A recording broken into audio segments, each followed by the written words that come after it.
This committee will come to order. Good afternoon. Before I go into my formal remarks, I just want to tell everybody who's here and other members that come in.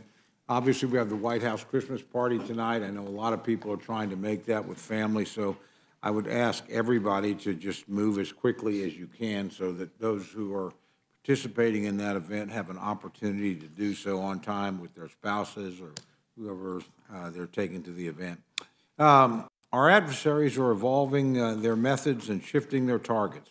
Gone are the days when direct attacks and military strength were the only things to be feared. A new frontier of aggression is here, and it's one that seeks to subvert our systems and control America through our greatest asset, our own people. We are blessed to be home of world-class institutions of higher learning. Colleges and universities across the nation have continually prepared our brightest thinkers and innovators for the future. It's a fact easily seen in my own district at the University of Oklahoma. Programs on cancer research, climate and weather, petroleum engineering, in combination with competitive athletics have made us a premier destination for young minds. Generation after generation, this harnessing of knowledge and academic excellence has propelled the nation forward. We recognize this, but so do our enemies. And it's why foreign nations, including nefarious actors, have quietly sought to compromise the U.S. campuses. For example, the Chinese Communist Party has actively pushed Confucius Institutes, disguised as seemingly harmless language classes and cultural outreach. The ploy's goal is to indoctrinate students with CCP propaganda. Foreign entities, including our own adversaries, have also increasingly used large donations to American schools to covertly reach and manipulate students. Our reaction to this can't be subtle. It's why the House is taking up H.R. 5933, the Deterrent Act. The bill enhances and brings transparency and clarity to foreign gift and contracting reporting requirements for colleges and universities. No longer will stealthy streams of cash funneled to post-secondary schools be left in the shadows. Imposing stronger safeguards is a vital step forward. Today's hearing also covers H.R. 4468, the Choice in Automobile Retail Sales Act of 2023. The Biden administration's EPA has imposed regulation after regulation to push a radical Green New Deal agenda. One such rule sets emission standards so radical it would result in at least two-thirds of all passenger vehicles sold in the U.S.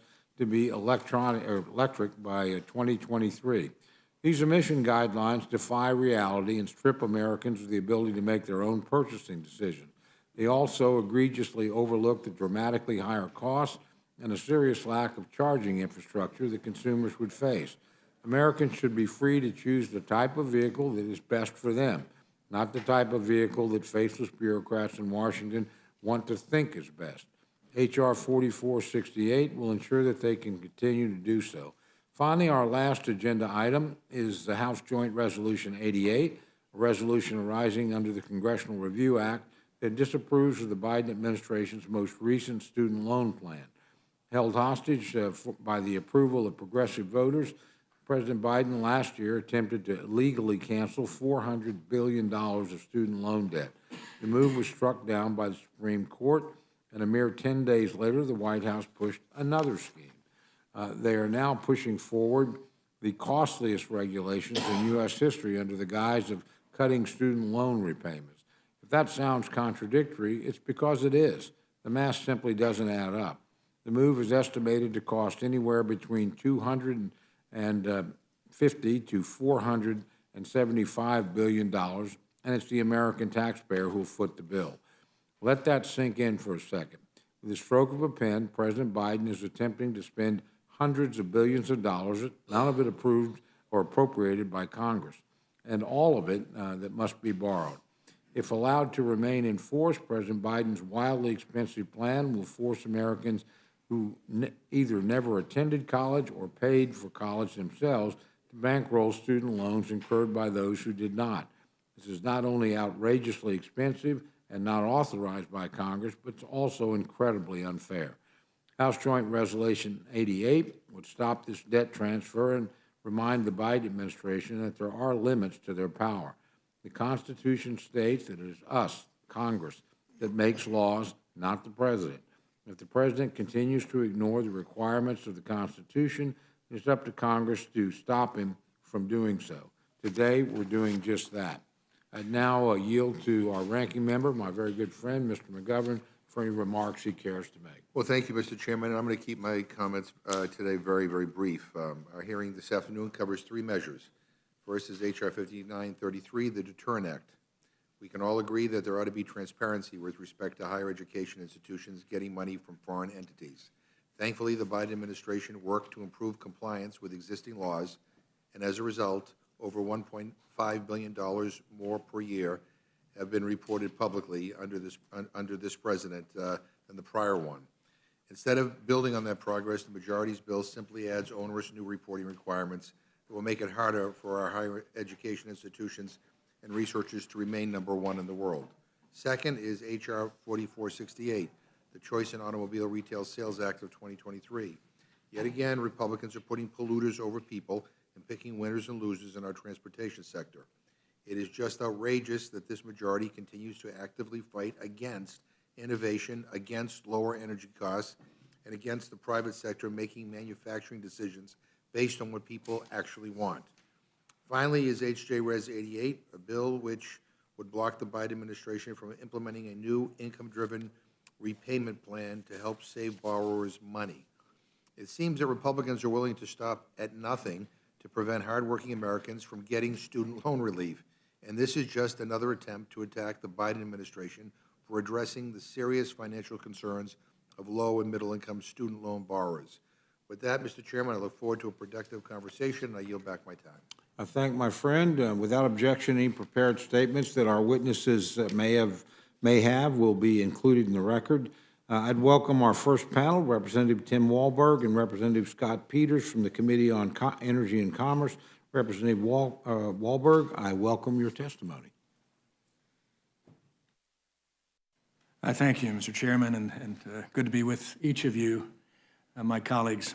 An important bill that I'm glad we have a chance to take up, and affectionately known as the CARS Act, H.R. 4468, the Choice in Automobile Retail Sales Act is what it is.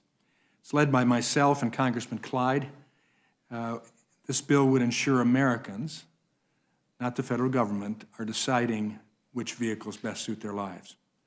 The bill emphatically provides the necessary and appropriate pushback on the Biden administration's rush to make Americans own electric vehicles, whether or not they can afford them and whether or not they make sense for each American's particular needs.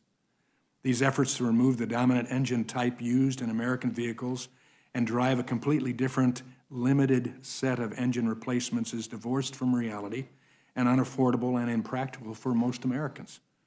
Importantly, too, by setting emission standards at a level so stringent that it results in a government-dictated retirement of the internal combustion engine, the EPA is handing China the keys to America's auto future. Congress enacted the Clean Air Act to reduce vehicle emissions that endanger public health, not to be used to eliminate specific engine types. The CARS Act stops EPA's proposed rule mandating that 2/3 of all new vehicles sold be EVs.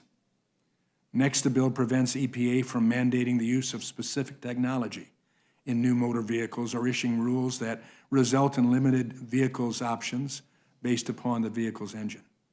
In this way, American car buyers, not the government, dictate what features are in their cars, and car company engineers are incentivized to come up with the most appealing, practical, and affordable designs. The language does not limit the EPA from proposing future emission standards. I want to make that clear. It merely allows automakers and the market to determine how best to meet those standards. Access to affordable cars has driven economic success for Americans over a century, especially for low-income families. Unfortunately, even with a 22% drop in purchase price this year and government purchase subsidies, EVs continue to be unaffordable for millions of people, something our nation's auto dealers just told the president. Once you get past the initial high purchase price and high interest rates on your loan, insurance for an EV is $500 more expensive per year than for a gas-powered vehicle.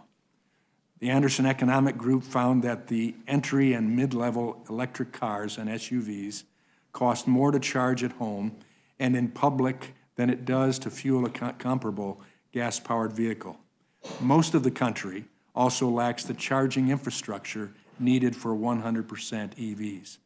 Notably, Secretary Granholm, former governor of Michigan, displayed this charging shortage when her staff blocked an EV charger for her use while a family with a baby waited for a charge.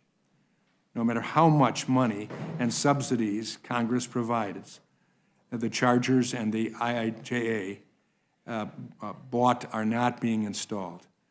Our infrastructure and our grid are not ready for this dramatic ramp-up of EVs, and it would be irresponsible for us to ignore that.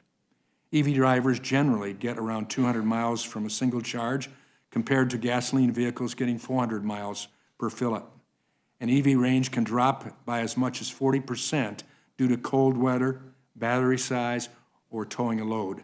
Those stats will not work well in states like Michigan. Forcing Americans to purchase more expensive and impractical EVs would also enable China to pilfer the U.S. auto market. China currently dominates the EV industry and the critical mineral supply chains.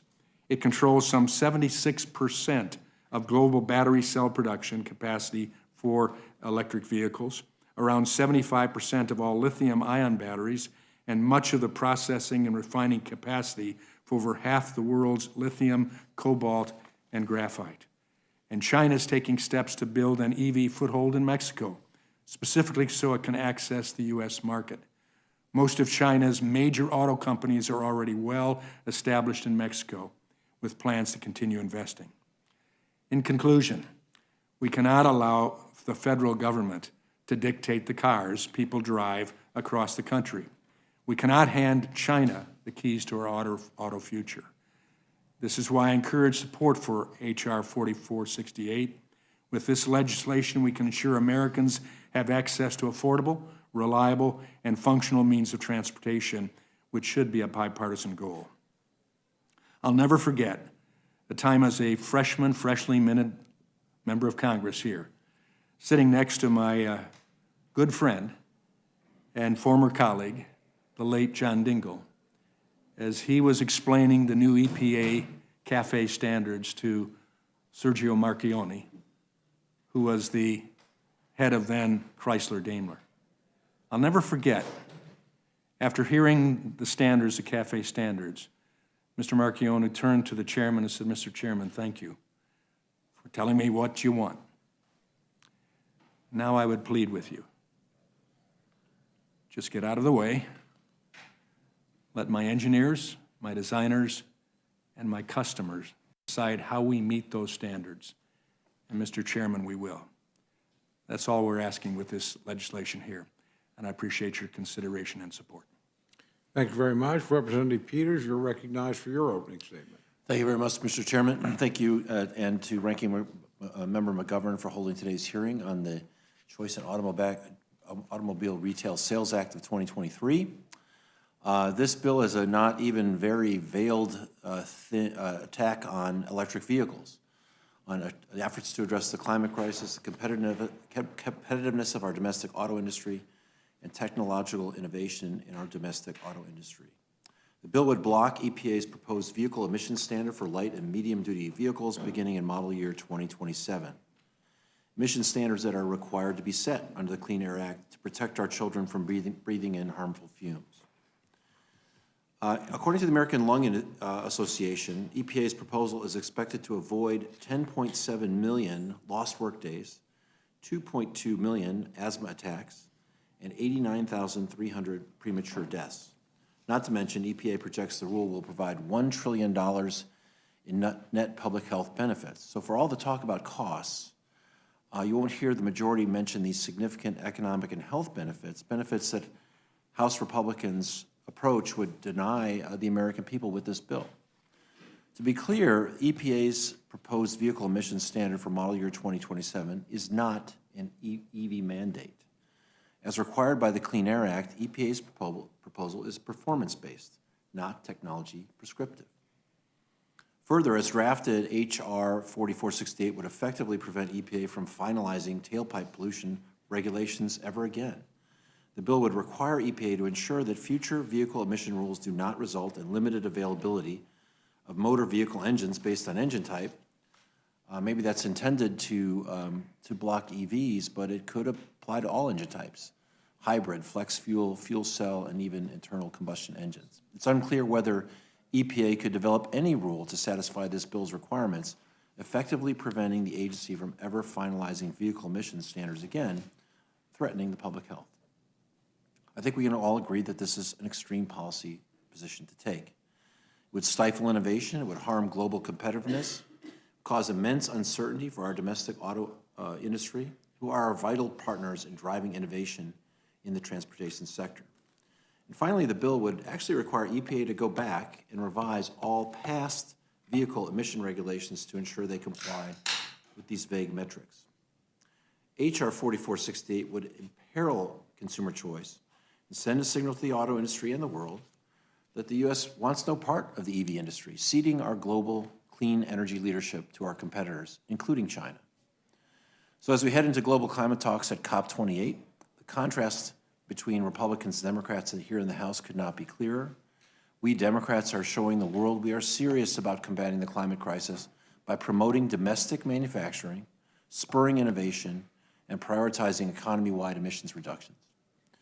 Meanwhile, the majority continues to repeal critical programs and incentives, attempt to repeal critical programs and incentives in the Inflation Reduction Act, using the Congressional Review Act to block important climate regulations, and fear-mongering against clean technology that can drive jobs and innovation here in the United States of America. The bill does nothing to protect consumer choice, but instead jeopardizes decades of progress in cleaning up our air to keep our communities healthy. Thank you again for the opportunity to testify. Thank you very much. In the interest of time, the chair will forego its questions at the moment, and I turn to my good friend and vice chair of the full committee, or actually I should say Dr. Burgess from Texas. Well, I want to thank our witnesses for coming in and presenting this to us. It does seem like a straightforward consumer choice argument that we've heard before on some of the things that have been considered. I do wonder why the hybrid technology is ignored in favor of full EVs. And it does seem like, 2003, I was a brand new freshman. I sat in a science hearing and heard about this new hybrid technology. I investigated it. I got on the waiting list to get one of these new cars in 2004, and it's what I've driven ever since. So now, with a gas electric hybrid vehicle, I go to the gas station, fill up. The little indicator says I have 640 miles to drive before I have to fill up again, and it's only a 9-gallon tank. So it seems to me to be pretty powerful. If you would let the consumers make those choices, I think we'd come up with better answers rather than constructing these transfer payments that we always seem to do. But I really have no questions. I thank both gentlemen for being here today, and yield back, Mr. Chairman. Thank you very much. Now I turn to my good friend, gentlelady from Pennsylvania, for any questions she may have. Okay, thank you. I'll now turn to my good friend gentleman from Pennsylvania for any questions he may have for the panel. Thank you, Mr. Chairman. I too am going to yield back for the sake of time. Wow, this is a lot of pressure on you. The gentlelady from New Mexico is recognized for any questions she may have for the panel. Oh, thank you, Mr. Chairman, and thank you for presenting. I really do want to thank you for highlighting the health effects that we're seeking to address and the costs related to that. So I thank you for that summary, as well as the impact that these CRAs have where they would prevent us from regulating on anything. So thank you for pointing that out, and with that, I will yield back. Thank you. Gentlelady from Minnesota is recognized for any questions she may have for the panel. And Mr. Chair, very, very briefly, I appreciate Dr. Burgess talking a little bit about the flex fuel and the hybrids, and I actually drive a flex fuel car, and that's my consumer choice, and I think this bill is about consumer choice and making sure we have those opportunities, and with that, I yield back. Gentleman from Kentucky is recognized for any questions he may have for the panel. I'm glad to see we're taking legislative action on this. We had the Secretary of Transportation in the T&I committee, and I asked him if he understood the impact on our grid of putting this many vehicles all electric all of a sudden, and he didn't. I said, what's your plan for upgrading the grid? And it was wishful thinking. The reason I know about how much electricity these consume at your household is my house off the grid runs on solar panels, and I've been charging my Tesla there for a decade. But it turns out it uses a lot more power than air conditioning to charge your car. So although I'm actually a fan of electric cars, I'm just not a fan of mandates. I think we do need choice. I think when it makes economic sense, it will be the optimal thing. And when you try to push stuff like this in advance of consumer adoption or in advance of the other technologies being able to come online, then what you do is you cause hardships with consumers. And I don't think we should be doing that, causing hardships. I think we should have choice. I'm a fan of electric cars, but I hate mandates. And I'm not a science denier either, and you just can't deny that many electrons can't flow through those transformers that exist right now if everybody was driving one of these as their primary vehicle, or not everybody, but the number of cars in here. So with that, support the underlying bill and yield back. The gentleman from South Carolina, my good friend's recognized for any questions he may have for the panel. I'll be brief, Mr. Chairman. You know, to date, EV sales make up 6.5% of the U.S. auto market. The average time for a EV to sell is 94 days as opposed to 64 for a combustible engine. As Thomas mentioned, a Tesla Model S battery requires the energy usage equivalent to 50 homes. This administration has put $2.5 billion for EV batteries to General Motors, $9.2 billion for EV batteries to Ford Motor Company. They're not selling, they're stacking up, and this is when government is gone awry with interfering in this market. And guess where most of the batteries are made? One of the main main countries are China, which is not got our best interest. This is a great bill. It's insanity what this administration is doing. So thank you for both of you testifying. I yield back. Thank you very much. Now recognize my good friend from the great state of Texas for any questions he may have for the panel. Well, I think the chairman, I assume the chairman would like to talk about college football, but we'll instead focus on the issue at hand. But the question here, I would say, for me, I associate myself with the remarks from the gentleman from Kentucky. And I would just appreciate you guys coming in here, especially as we don't have votes tonight, to present the legislation. But just a couple of questions. First, Mr. Wahlberg, do these sound correct to you roughly that currently we're seeing new car costs of $50,000, which are nearly double where they were about 10 years ago. Car loan payment defaults are at a 30-year high. The average EV costs about $16,000 more than its internal combustion engine counterpart. Just yesterday, the Wall Street Journal published an article titled "Why Repairing Your EV is So Expensive," a story about a dent on his Rivian electric pickup truck cost $22,000. It took 2.5 months to fix. And sorry if that's repeating anything that was offered earlier. The dealers right now have them piling up on lots because the American people aren't getting them. I understand that even if you are a supporter of all this, you say, well, that's why we need the infrastructure. We just put out $8 billion to go fund the infrastructure, and it hasn't been deployed. Then to the extent that you can do it, to the extent that my friend from Kentucky is correct, you're basically, the cost of doing that is the air conditioner for your home. Then you've got, a story I was reading, some people in Alaska talking about the extent to which they've got a battery-powered vehicle. It takes the entire charge of a Tesla to de-thaw the vehicle in the Arctic cold in Alaska. Then you've got the same situation in North Dakota, South Dakota, Montana, et cetera, where you got people that are saying, look, I don't want to die in the freezing cold. And look, all of this is fine if it's choice, right? This is the point. My friend from Kentucky, perfectly fine having a Tesla vehicle, driving to Kentucky, can choose to stop and charge it wherever the gentleman chooses to charge, and hopefully not have the Secretary of Energy come in and push him aside and push aside a mom with a baby and say, sorry, I got a photo op I need to do. But the issue here is not just saying all of the above approach, as my former boss, Governor Perry, talked about in Texas. The all of the above approach is if the market is driving it, and you say, let's put this out there. But now we're saying to people that by 2032, 2/3 of automobiles must be electric vehicles. That is an astounding disregard for the well-being of the American people.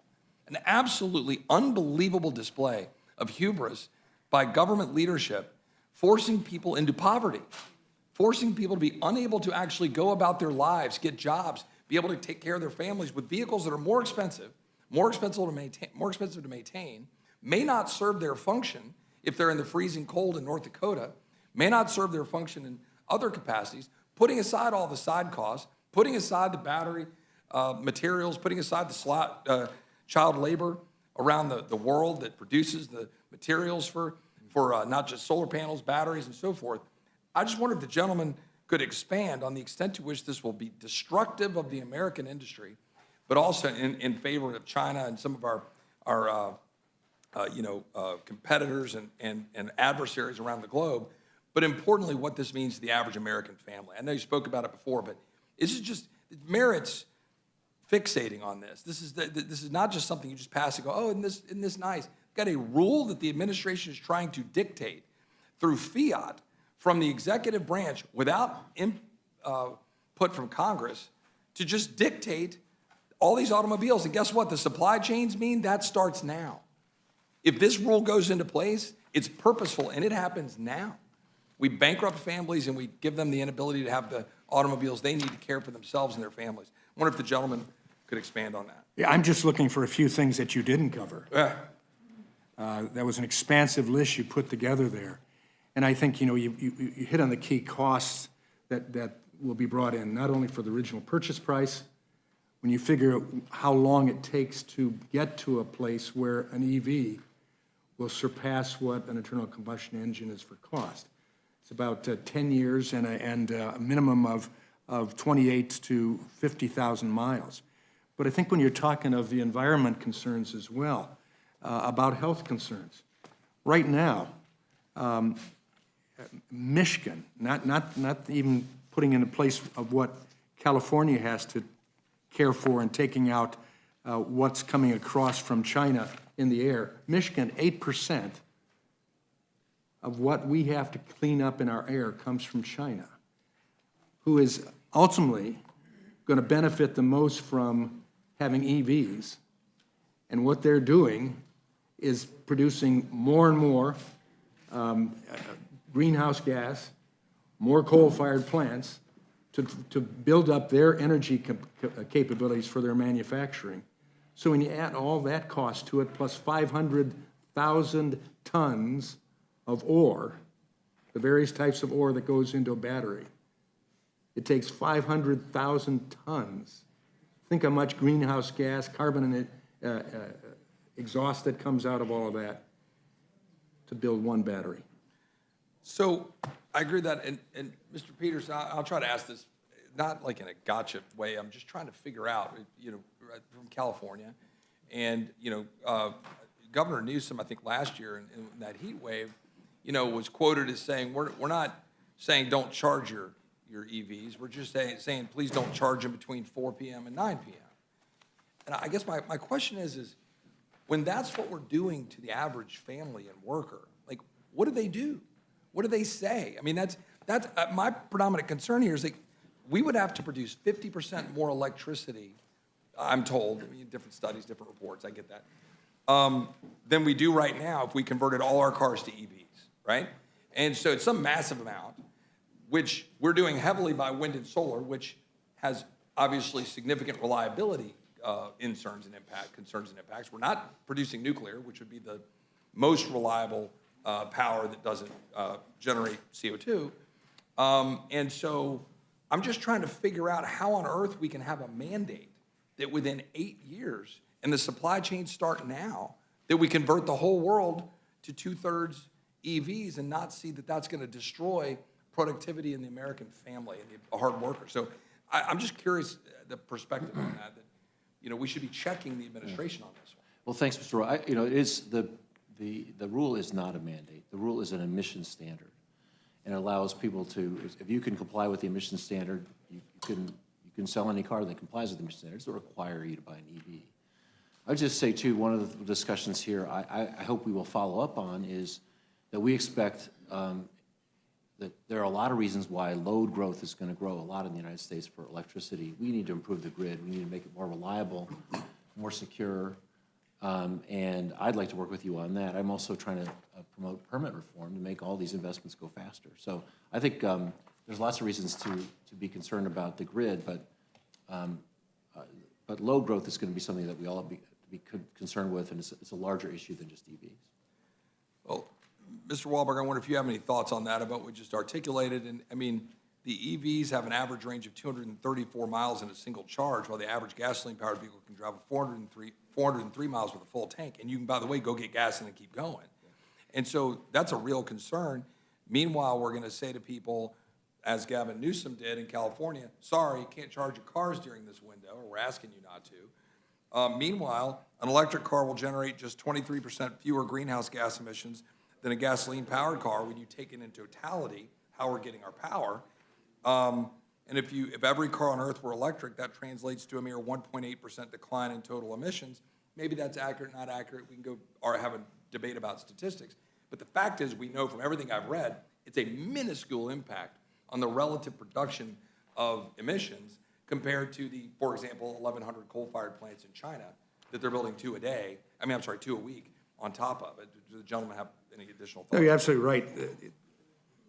When my colleague says this isn't a mandate, Right. I'm not sure how you can say it's not a mandate when the only way you can meet this aggressive mandate or aggressive standard, EPA, is by not having anything except electric. But then assuming that you don't add all the other costs, the emission costs of producing the batteries, of mining the minerals, of transporting it. And then what do you do after it doesn't work anymore, and you got to have another battery put in and the costs that go there as well. So this is far different than the EPA in the CAFE standards that John Dingell and Sergio Marchioni and I were talking about, where it ultimately mandated better catalytic converters. But it didn't mandate the shape of the catalytic converter, the type of the catalytic converter, and it certainly didn't mandate the car. And that's what's taking place here. And I would also add, as a test case, California, we look at California as pushing and mandating very similar approach to going to electric vehicles. But right now, EVs, as of 2022, only 2.61% of all cars in California. Gasoline hybrid, not going to yours, are 4.76% of all cars. And they're being bought by people who say this will work for us, and it meets both of our needs. But gasoline-only cars are still 89% of what Californians purchase as well. So going back to what people want, what people need, what we can produce to meet these concerns, I think a mandate is the wrong direction. And am I correct that a group of nearly 4,000 automobile dealers sent a letter to President Biden saying, hey, hold on, these things are piling up in our lots? Yeah, 38,000. Right. That's not quibble. And so then we had, not that I'm going to be a proponent of wanting to talk about taxes, but to the extent that this has a significant impact on the Highway Trust Fund, right, I would assume that's at least something we got to consider, that when you've got vehicles that weigh about 33% more than their gas-powered counterparts, wear and tear on the roads, but then you've got, they're not paying a single dollar in the gas and diesel taxes that fund the highways, that's going to take a whole nother transition in a way of thinking about how we handle the funding of the highways. Again, not advocating for more taxes, but here we're subsidizing these vehicles that then won't provide revenue.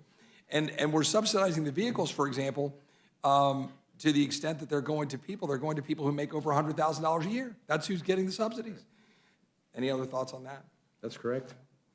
Mr. Chairman, I yield back. Thank you very much. Now recognize my good friend from Colorado for any questions he may have for the panel. I thank the chairman and thank Mr. Peters and Mr. Wahlberg for their testimony and appearing before the committee, and I'll keep my remarks brief. Would just simply say that obviously, Mr. Wahlberg, we have a difference of opinion as it relates to your bill and the efficacy of the rule that has been promulgated for all of the reasons that Mr. Peters articulated. I guess I'd like to zero in on a broader issue that my colleagues here on this committee know I often bring up, which is the prioritization of what we consider on this committee and as a body in the House. Long-winded way of saying, this, I understand, is this your first appearance before the Rules Committee this year? Have we been here No, before? it's I not. can't. No. It's not. What bill were you here prior on? You recall? Oh, I forget which one it was. I've been here numerous times. All right. Well, I would simply suggest that as I consider the bills that have been passed by the House, this 118th Congress, that have been ultimately approved by the Senate and that have been signed by the President, I am left with a distinct impression that this will go down as one of the least productive Congresses in the history of our country. And that impression is backed up by the data. You'd have to go back to the early 1930s to find a Congress that has been more productive than this particular Congress. And the reason why I am focused on this and wanting to engage with you a bit, Mr. Wahlberg, on this topic is because I think we all know, notwithstanding your feelings about this particular bill and your passions and my position on this bill is not going to become law, right? I mean, you clearly know this bill won't become law. The Senate's not going to pass the bill. The President has already issued a threatened veto of the bill to the extent that the Senate were to pass it. So this is not going to ultimately become law. Fair enough? I understand you disagree with that outcome, but you're not here to tell us that you think this is going to be signed into law. What about the party line vote out of committee suggests to you that this is going to be signed by President Biden? I work on the optimistic principle that good legislation ultimately wins people over, and I've seen that. I've seen that even in this Congress. So. Okay, well, you are more optimistic, I think, than the facts should suggest in this scenario. And the reason why I say, Mr. Wahlberg, because I've looked and I know you have shepherded and championed bipartisan pieces of legislation in the past. You've worked with your colleagues and on a wide range of subjects to get bills across the finish line to the President's desk for his signature. And I think you know, given that experience, that this bill clearly is not going to have that same fate. And I would simply suggest to you something that I have suggested to my colleagues here on this committee, which is I'd like to be able to actually consider bills that we believe will ultimately become law. Let's roll up our sleeves. Let's do the hard work of legislating, of governing, of working together to find a resolution. This isn't it. And it's why, at the end of the day, we find ourselves in a Congress that's the least productive since 1931, right? Since the days of Herbert Hoover and the Great Depression. That's the last time that a Congress was as unproductive as this Republican-led Congress is today. I'd like to find a way out of that logjam. And both of the members, I think, sitting before us today in the Rules Committee happen to be people who work on a bipartisan basis with their colleagues. So I would just suggest to you, I hope, the next time the Speaker or the leadership comes to you with a request to come before the Rules Committee on another bill, because, of course, we love hearing from you, that perhaps you suggest to them, you know what, maybe we can go with this other bill that actually has bipartisan support that we think can get across the finish line, because I know you have many of them, and I'd love to take those up, and not one that I know is just not ultimately going to be ready for prime time. So with that, I yield back, Mr. Chairman. I thank both gentlemen for their time. Thank the gentleman. Gentlelady from Indiana is recognized for any questions she may have for the panel. Thank you, Mr. Chairman. Thank you to Representative Wahlberg and the ranking member for testifying here today. I believe my colleague from Texas, Mr. Roy, covered most of the concerns that, and questions that I had laid out. Mr. Wahlberg, I appreciate you answering those questions about affordability and reliability, as well as continued reliance on China with respect to EVs. I support the legislation, and I appreciate you bringing it forward. I yield back. Thank you very much. Good friend, gentleman from New York, is recognized for any questions he may have for the council. Thank you, Mr. Chairman, and thank you both for being here with us today. I'd like to take a quick step back here for a moment to look more broadly at how the EPA has operated or chosen not to operate under the statutory guidelines of the Clean Air Act. I think that the multi-pollutant emission standards rules that we're discussing here today is emblematic of a larger weaponization of the agency to advance radical causes at the expense of fulfilling its actual basic duties as set out by Congress. The EPA has consistently done this by stepping out of its authorized lane and attempting to force its wishes on the American people without the authority to do that.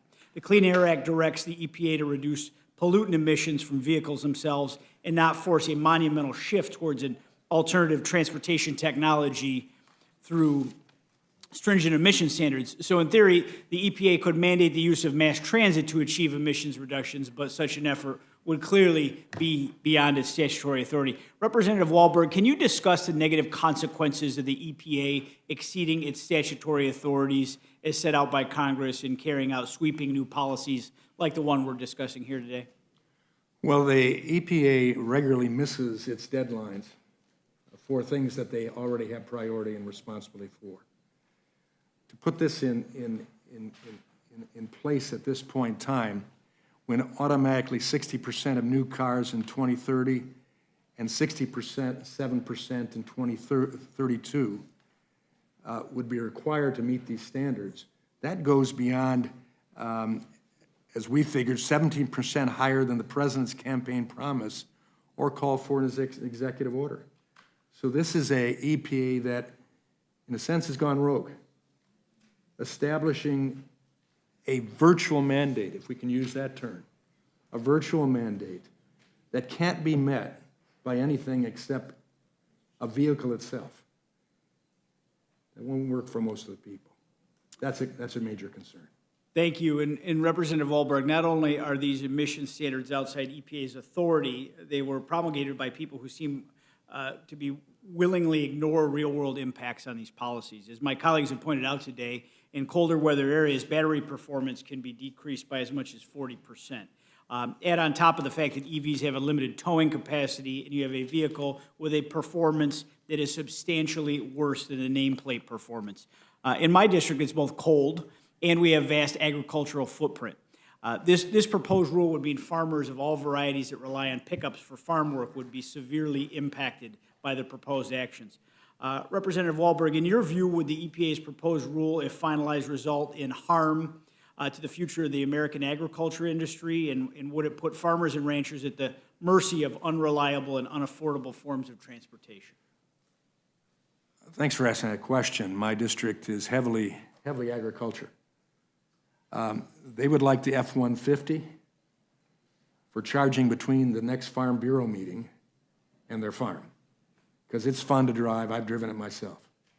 But due to the work that they need to do, haul the trailers, cover the miles that their acreages need day in and day out, it just won't work.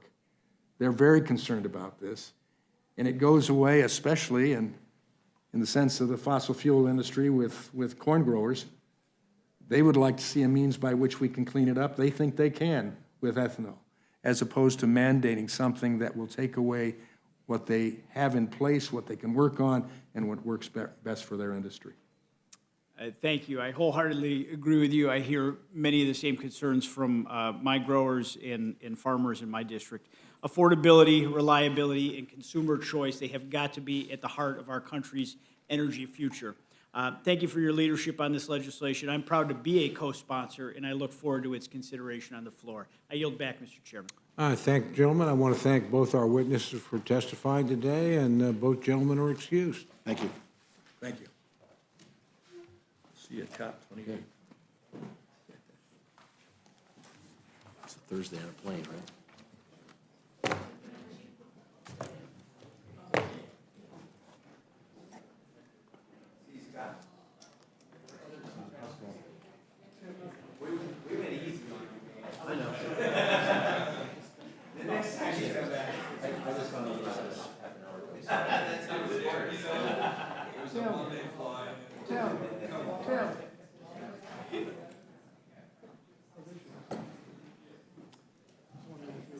Thank you. I would like to welcome our second panel, Chairwoman Virginia Fox, Ranking Member Bobby Scott from the Committee on Education and Workforce. Chairman Fox. There's a traffic jam here, Mr. Chairman. Thank you for being here. We're moving with unusual speed today because we have members that want to go to the White House Christmas party tonight. So, again, I Don't thank... have to worry about me. Well, I just thank both of you for being here in a timely fashion. I appreciate it. But Chairwoman Fox, you're always an old friend here, having served in this committee for many years, so I would welcome your testimony. Okay, Mr. Chairman, 1 second here. Okay. Thank you, Mr. Chairman. Thank you for members of the committee for being here. It's no secret America's colleges and universities are on a downward spiral. At home, the Biden administration is pursuing an unlawful free college agenda. Abroad, foreign adversaries are peddling nefarious influence schemes at our research institutions. Both legislative measures that I'll speak in support of today work to address these concerns. The first measure is Congressional Review Act, CRA, resolution to overturn the Biden administration's reckless income-driven repayment IDR rule, known as the Saving on a Valuable Education, SAVE, repayment plan. We can all agree the federal student loan system is broken, but this scheme will only further exacerbate the problems of rising college costs and excessive borrowing. Experts estimate that the SAVE Act will cost taxpayers as much as $559 billion, making it the costliest regulation in U.S. history.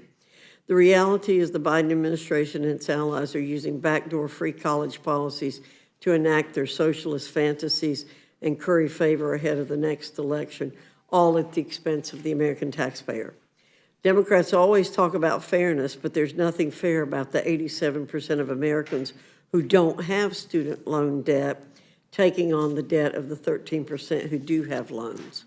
That's why I urge the passage of this CRA resolution to stop the Biden administration's illegal scheme and send a strong message to the administration that Congress will not tolerate a dictator-in-chief.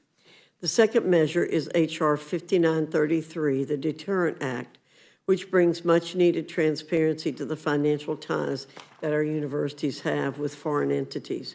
While it's not uncommon for American institutions to have research and financial partnerships with foreign institutions, we know that our adversaries like the Chinese Communist Party often hijack these legitimate partnerships to undermine our nation's interests. A new report from the network Contagion Research Institute found that at least 200 higher education institutions withheld information on $13 billion in contributions from foreign regimes. Of course, this number is certainly just the tip of the iceberg. Without transparency, we have no idea the true amount of the use of these foreign funds. That's unacceptable and the reason we must pass the Deterrent Act. This bill holds institutions accountable by slashing the foreign gift reporting threshold for colleges, especially for adversarial nations like China, Russia, and Iran. It also closes reporting loopholes that have allowed institutions to skirt the rules. Most importantly, however, this bill puts in place strong enforcement mechanisms that will lead to greater accountability, like pulling Title IV funding for institutions that refuse to comply. The bottom line is that the Deterrent Act will keep our adversaries at bay and hold our institutions to a higher standard. With that, I urge passage of the Deterrent Act, and I yield back. I thank the Chair, and it's my pleasure to welcome my good friend, Ranking Member Scott, for his opening statement. Thank you, Chairman Cole, and other members of the committee. I speak in opposition to both bills. I'll begin with the H.J. Res. 88, the Congressional Review Act on saving on a valuable education plan. Last August, the Department of Education launched the SAVE plan, a new, generous, income-driven repayment or IDR plan to significantly lower monthly payments for many low-income and middle-income borrowers. also provides loan forgiveness earlier for low-balance borrowers than other IDR plans. Approved applications allow borrowers to have their income securely assessed through the Internal Revenue, so they don't have to recertify their incomes or reapply for IDR plans each year. Moreover, the balances will not grow due to unpaid interest. Repealing the SAVE plan will be extremely disruptive. Millions of Americans have already enrolled in this program. In fact, the Department released last month that 5.5 million borrowers have already enrolled. Those 5.5 million borrowers already enrolled in SAVE include millions who will have significantly lower payments. There are other challenges that we have in higher education that demand our attention. For example, students and families face a student debt crisis thanks to rising costs of attending college and the chronic state disinvestment in higher education. In fact, between 2008 and 2018, states spent on average 13% less per student after adjusting for inflation. And the buying power of the Pell Grant has also fallen dramatically from covering nearly 80% of the cost of tuition, room, and board at a public four-year institution in 1975 to now covering less than one-third of that cost. Students continue to grapple with mental health problems and substance abuse challenges, yet here we are wasting our time on a resolution that not only will make it harder for Americans to afford college, but also it has no chance of passing. Last month, the Senate took up the similar resolution, and it failed. Bottom line is we're responsible for strengthening support